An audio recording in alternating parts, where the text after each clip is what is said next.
Guys आपने blog देखा ही होगा एंड मतलब स्टार्टिंग से, तो हम लोग ओलंगगंज चौराहे पे पहुंचने वाले हैं। देखिए बस पहुंचने वाले हैं।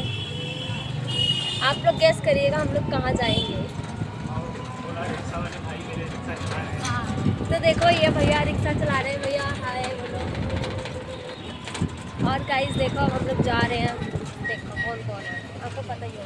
जेसिस के लिए निकल रहे हैं जेसिस के लिए निकल रहे हैं। हाँ तो आप लोग ऐसे बने रहिएगा ब्लॉग में। गाइस देखो फाइनली पहुंचने वाले हैं। तन्नी को तनु को बहुत मतलब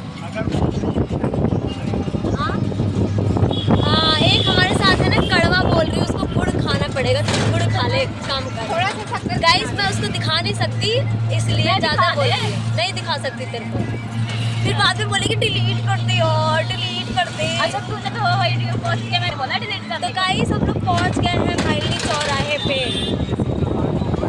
गाइस जैसे चौराहे पे हाथी और शेर का वो लगा है, फोटो देखो गाइस। और देखो यहाँ पे सीसीटीवी कैमरे लगे हैं, आप लोग देख सकते हो। गाइस फाइनली हमें बस मिल चुकी है और हम लोग जा रहे हैं। तो